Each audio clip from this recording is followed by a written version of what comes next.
Olá, gente, como vão vocês? Mais uma vez nós estamos aqui no programa Amor e Luz e desta vez com a presença do Dr. Paulo César Frutuoso, nosso amigo aqui, que já esteve aqui no Centro Espírita Joana d'Arc também fazendo uma palestra em dada época, né? E hoje ele vem aqui para nos brindar. Nós temos a felicidade de receber o Dr. Paulo Frutuoso, né, que é médico espírita e inclusive vai fazer uma palestra hoje no nosso Centro Espírita sobre a medicina mediúnica do futuro.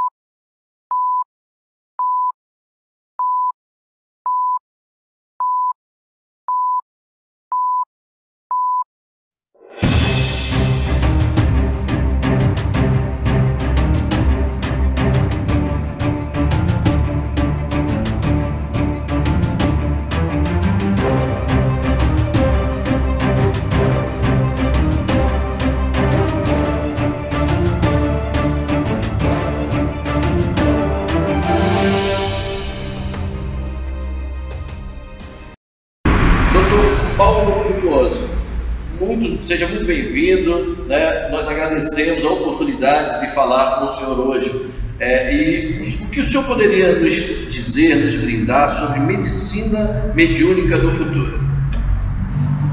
Primeiro, um agradecimento sincero pela honra de nós estarmos aqui, atendendo esse convite e trazer mais um pouco dos conhecimentos que nós temos adquirido ao longo de 40 anos de pesquisa, de estudo, de testemunho dos fenômenos mediúnicos. O que eu acho é o seguinte: todo médium, nem os que não acreditam nisso, são médiuns, sem disso perceberem. Porque nós médicos aprendemos a fazer o que em termos de tratamento de saúde? A cuidar da parte física e material, que é o nosso veículo que nós necessitamos para interagir com esse universo. Mas a vida não está nesse corpo. Esse corpo é como se fosse uma roupa. Segundo as religiões, é o templo do espírito. Veja a responsabilidade do médico aí. Então, nenhum médico está sozinho, porque enquanto nós estamos cuidando da parte física e material do organismo, outros médicos estão nos acompanhando, mesmo aqueles que não acreditam nisso, cuidando da parte mais importante, a parte energética, a parte espiritual, a parte imortal, que está transmitindo a energia vital aos nossos corpos físicos. No futuro, os médicos que hoje são médicos, sem perceberem, sem acreditarem, terão a sua mediunidade ampliada. A mediunidade está incrustada no nosso ADN. E à medida que nós fomos evoluindo como espécie humana, novos trechos do nosso ADN serão aproveitados no aperfeiçoamento dos corpos físicos do futuro. Em relação ao médico, eu acredito que trechos do ADN aumentarão a sua sensibilidade mediúnica. E eu falo com a maior tranquilidade, convicções inabaláveis de que o médico do futuro poderá, por exemplo, ter a visão de transparência, a visão microscópica, a visão ultramicroscópica, o estudo do que aconteceu em nossas vidas passadas, aonde estão a causa das nossas doenças, principalmente das doenças genéticas, farão parte dos congressos médicos do futuro, dos simpósios, das sessões clínicas, etc, etc, etc. Porque hoje nós estamos cuidando das causas, dos efeitos, não estamos tratando das causas, porque as causas estão onde? No nosso perispírito, incrustadas no nosso comportamento equivocado de vidas passadas. Ok, doutor, o senhor poderia me explicar o seguinte: nós somos de fato seres gregários, né? E por sermos seres gregários, em dada época nós resolvemos nos juntar em grupos, né? Existem várias organizações, como Ordem dos Advogados, médicos, etc.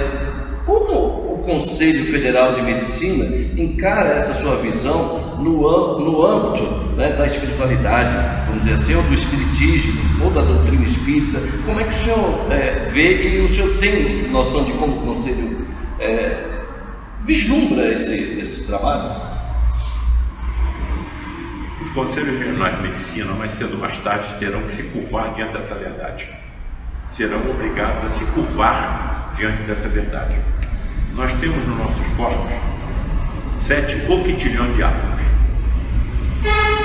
A distância entre os elétrons do átomo são enormes. Se nós comprimirmos todos esses espaços vazios, o que restar vai caber na palma da nossa mão. E o resíduo provavelmente será alguma forma de energia também. Se nós somos constituídos por espaços vazios, onde é que está o nosso pensamento? A nossa consciência, a ternura, a saudade, o amor. Não estão nos neurônios, não estão nas nossas secreções, porque os neurônios dos nossos nervos, das nossas secreções, também são constituídos por espaços vazios. Então a ciência está sendo obrigatoriamente, aos poucos, sendo empurrada na direção de acreditar em alguma coisa falsa na matéria. Na hora que a nossa tecnologia médica cada vez mais sensível, nós já estamos usando a antimatéria no escrutínio do corpo humano. Nós utilizamos um exame chamado PET scan, tomografia por emissão de pósitrons. O que são pósitrons? Elétrons com carga positiva. Então já estamos utilizando a antimatéria no exame do corpo humano. A nossa tecnologia médica cada vez mais está sensível. E quanto essa sensibilidade alcançar a comprovação científica da existência do espírito? Primeiro, você não vai matar ninguém, porque a ciência vai mostrar que não existe morte. Simplesmente passamos de um plano de existência para outro. Como é que os Conselhos Regionais de Medicina se negarão a se curvar diante dessa verdade científica? Não tem como se curvar. Nós temos um lema, todos nós conhecemos espíritas, chamado "Fora da caridade não há salvação", que eu coloco em letras garrafais. Tudo que eu posso fazer caritativamente eu faço, tento fazer. Mas eu também acho que a ciência vai ser importante nessas confirmações. Eu costumo dizer nas minhas palestras todas o seguinte: olha só, todos esses corruptos, corruptores, assassinos, milicianos, terroristas, traficantes, todos vacinam os filhos deles contra tudo: paralisia infantil, catapora, varíola, e vai por aí afora. Por que eles fazem isso? Porque foi a ciência que comprovou a existência do micro-organismo que causa essas doenças. Nós estamos vendo os micro-organismos, eles estão no ar que eu respiro, estão em cima do meu corpo, estão nas minhas roupas, estão no meu alimento, estão em todo lugar. Quem comprovou isso foi a ciência. E quando a ciência atingiu uma evolução tecnológica tão sensível que vai comprovar a existência do espírito, você vai matar quem? E quando a ciência comprovar que uma série de doenças que acometem a espécie humana estão relacionadas com comportamentos equivocados de vidas passadas, você não vai melhorar o seu comportamento? Você vai adquirir, por exemplo, o cargo de um secretário de saúde e vai desviar milhões para o seu benefício próprio? E se eu faço isso, quantas pessoas eu estou matando?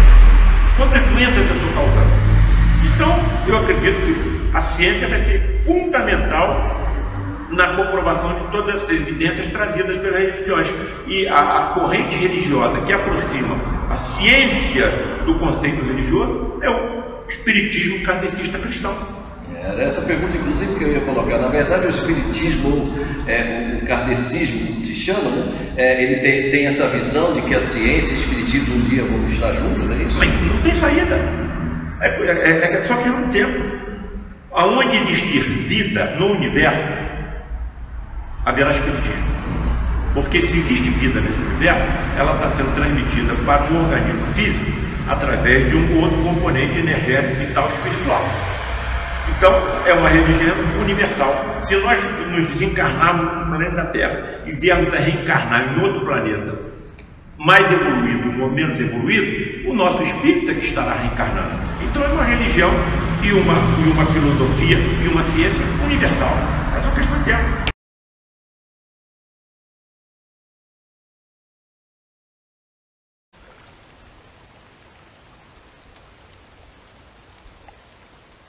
Rabi, bem sabemos que és mestre vindo de Deus, porque ninguém pode fazer estes sinais que tu fazes se Deus não for com ele? Na verdade te digo que aquele que não nascer de novo não pode ver o reino de Deus. Como pode um homem nascer sendo velho? Pode, porventura, tornar a entrar no ventre de sua mãe e nascer?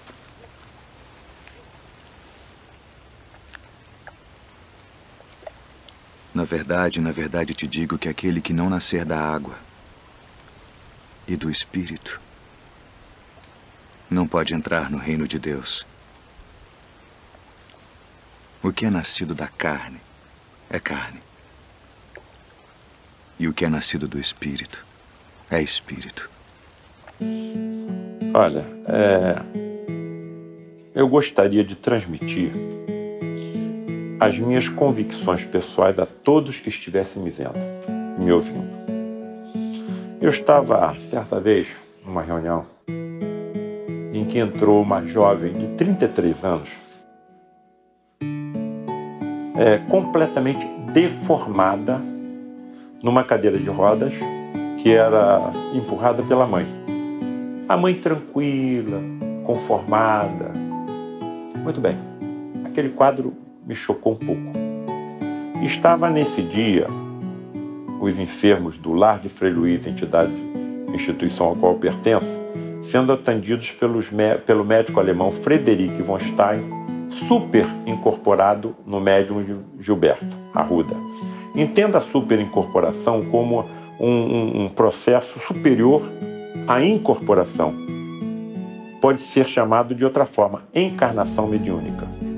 O espírito toma conta completa do aparelho físico mediúnico. Muito bem. E quando essa menina entrou na cadeira de rodas, empurrada pela mãe, o Frederic, próximo de mim, fez o seguinte comentário. Marcelo, veja o que nós fazíamos na Inquisição. O grupo de Frei Luiz é oriundo da Inquisição. E aí eu perguntei, Frederico, o que nós fazíamos? Essa jovem era uma das nossas auxiliares no manuseio dos instrumentos de tortura inquisitoriais. Aí eu me aproximei da mãe da menina e perguntei, minha senhora, como é o nome da doença da sua filha? E ela respondeu, a minha filha tem uma doença muito rara, chamada Síndrome de Larsen. Muito bem, eu anotei. E cheguei em casa e fui estudar o que era a Síndrome de Larsen. Muito bem. Em 1954, um ortopedista cirurgião chamado Joseph Larsen estudou essa doença. Ela é uma doença genética, hereditária, que acomete um único gene. E aí ele gera uma proteína errada. Todo gene produz ou programa uma ou mais proteínas. A proteína que esse gene produz, ela entra exatamente na confecção da organização das articulações no embrião. Quando esse gene está defeituoso, e a proteína evidentemente também, porque é gerada por ele, as articulações do embrião ficam anormais. E o que acontece com ela? Se soltam, luxam, sofrem desarticulações espontâneas, sem trauma, ainda na vida intrauterina e que se prolonga pela vida pós-uterina. É uma doença que não tem cura. Ela tem tratamento, mas não tem cura. Muito bem. Deslocamentos das juntas articulares. E aí eu dei mais um passo nesse estudo que eu estava fazendo. Eu fui estudar as lesões causadas pelos instrumentos de tortura da Inquisição. Com a roda em que eles colocavam o indivíduo numa roda e puxavam os pés para cá e a mão para lá. O estralabo e vários outros. E fiquei estarrecido em perceber que as lesões causadas pelos instrumentos de tortura inquisitoriais eram exatamente iguais às causadas pela síndrome de Larsen.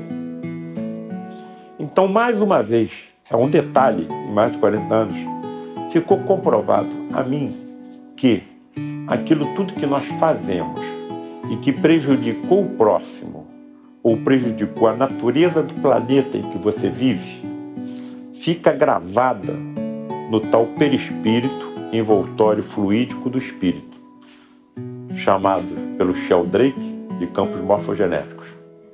Muito bem. A deformação pode ser mais ou menos profunda. E de acordo com esse aprofundamento, com essa deformidade causada pelo seu ato, pelas suas palavras e até pelo seu pensamento, só há uma forma de você corrigir o envoltório eterno do ser espiritual, que é você. É você habitando um novo corpo físico, e nesse corpo físico as deformações corrigem o teu perispírito. Nesse raciocínio, os médicos dos outros planos, ao longo de 40 anos com eles convivendo, inclusive materializados pelos fenômenos de ectoplasmia, me disseram que os tumores são aspiradores das impurezas do espírito. E aí você encontra uma explicação do porquê de determinados tumores de alta malignidade surgirem até em fetos, em crianças que não nasceram. Como essas impurezas foram parar no espírito, se a criança nem nasceu? Salta aos meus olhos, agride a minha fronte, aperta o meu nariz e puxa a minha orelha. Que essas impurezas foram parar no espírito em vidas passadas, que grande parte das religiões não aceita. Doutor, o senhor falou no início, e eu entendi assim, se eu entendi errado, o senhor me perdoe, mas falou no início que os médicos, até mesmo aqueles que não compreendem, eles também estão assessorados por espírito, é isso? Até mesmo aqueles que não são espíritos, seria isso? Sim. Nesse livro aqui, A Medicina Mediúnica do Futuro, eu estava com 17 capítulos prontos. Aí pensei comigo, será que eu encontro alguma médica, algum médium que possa me relatar o que acontece com ele como médium dentro de um centro cirúrgico, dentro de um ambulatório, dentro de um consultório? E lá no Lar do Frei Luís, no grupo onde eu pertenço, tem uma colega médica, cirurgiã e proctologista que está conosco há 7 anos. Muito discreta, muito atenciosa, médium de potencialidade alta. Eu me aproximei dela, colega, você podia me contar o que acontece com você de acordo com a sua mediunidade dentro de um centro cirúrgico, dentro de um ambulatório? Muito assim, reservada, vou pensar. Pensou, passaram-se 10 dias, eu, como não obtive a resposta, voltei à pergunta. Como é, você pensou, se você pode colaborar com esse livro que eu estou escrevendo? Sim, eu vou colaborar com você com uma condição. Pois não. Que você não coloque o meu nome no livro. Muito bem, coloque o pseudônimo. Amigo, quando ela começou a me relatar o que aconteceu com ela, estava dentro dos 17 capítulos que eu já tinha escrito e que ninguém sabia. Ela diz para mim que quando ela entra no centro cirúrgico, ela vê mais espíritos médicos desencarnados do que encarnados. Olha que bacana. As salas de cirurgia estão repletas de equipes, acompanhando cada equipe cirúrgica como a minha. Enquanto nós estamos cuidando das partes materiais dos corpos, eles estão atuando na parte energética, espiritual, imortal. Então, não tem como você exercer a medicina sem esse tipo de ajuda. E até na face oculta da medicina, no meu primeiro livro, eu coloco tranquilamente que sem essa ajuda imponderável aos nossos pobres 5 sentidos, muitos dos sucessos que nós temos com os nossos pacientes não teríamos. Além de cuidarem da parte espiritual, ainda nos intuem em que direção seguir em relação à escolha da terapia a ser executada com o nosso paciente, em relação ao diagnóstico que nós estamos procurando fazer de forma cada vez mais exata. Agora, o fato do médico não acreditar nisso não me tem nenhuma preocupação. Todos eles estão no caminho certo. Mais cedo ou mais tarde terão a comprovação científica. Certa vez eu perguntei ao Luiz da Rocha Lima, ao presidente do Lar de Frei Luiz, indaguei a ele: Tocha Lima, tu não acha que eu deveria conversar com meus colegas que não se preocupam com nada fora da matéria? Por quê? Tocha Lima, trabalho de noite, estudo até exaustão, ensinam tudo que sabe aos mais jovens, ainda encontram tempo para cuidar da família e não conseguem se desligar de nada material, principalmente no estudo da medicina, na execução da medicina. O senhor não acha que eu devia tocar no assunto da comprovação energética e espiritual que eu estou aprendendo no Lar de Frei Luiz? Ele disse assim para mim: não mexa com nenhum deles que estão na tua frente. Como estão na minha frente? Não preciso de religiões nem de orações, porque a vida de cada um já é uma prece contínua. Baixei a cabeça, nunca mais toquei no assunto. Tem um colega nosso, ele é cirurgião vascular, um dos maiores cirurgiões vasculares do país, respeitabilíssimo. Nessa ocasião ele estava lá no Lar de Frei Luiz nos fazendo uma visita e eu indaguei a ele o seguinte: colega, você tem ideia de quantos pacientes você já operou na vida? Com a maior tranquilidade, uns 23 mil. O cara precisa de religião? Então, eu acho que todo médico, ninguém é médico por acaso, está sendo apontado por algum poder de planejamento universal. Então, nossa responsabilidade é muito grande, porque ninguém pode fazer nada sem saúde. Ninguém pode ser papa sem saúde, presidente da ONU sem saúde, não pode ser líder religioso, político ou de qualquer outra instituição sem saúde. Então, eu acho que é uma das mais importantes vertentes profissionais existentes na Terra. Doutor Paulo, aqui tem esse seu livro chamado A Medicina Mediúnica do Futuro. Eu tive lendo partes dele e na verdade, isso muito me engrandeceu. Eu não sou da área médica, né? Isso muito me engrandeceu, mas me causou uma certa preocupação. A preocupação boa, por sinal. Será que a gente não consegue um dia levar isso para o mundo, para outras partes, sem ser só o nosso país? Olha, a face oculta na medicina está sendo traduzido para o inglês. Se for traduzido para o inglês, eu acho que vai para o mundo todo. Tá. Já montaram um simpósio em Houston, em maio de 2019, sobre a face oculta na medicina. Então nós já vamos para os Estados Unidos também fazer a apresentação do nosso trabalho.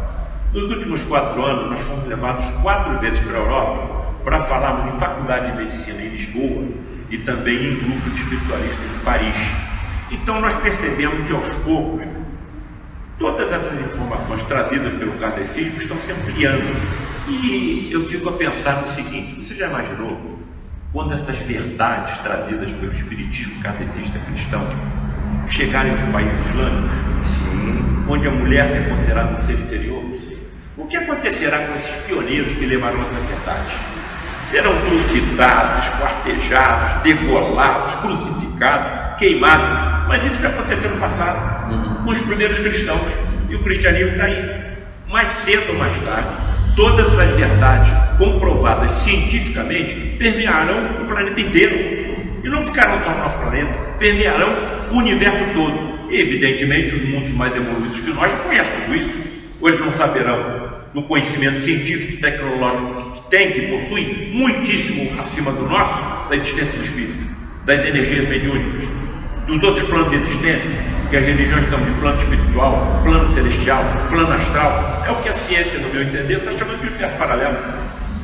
Daí o nome do meu próximo livro, sexto, a ser lançado provavelmente em 2019. Planos espirituais ou universo paralelo? Ponto de interrogação. Isso é muito bom, né? Muito bom a gente ter essa noção, essa visão, né? E ela ser explanada para o mundo inteiro. Mas né? tudo mais tarde tudo isso vai ser comprovado.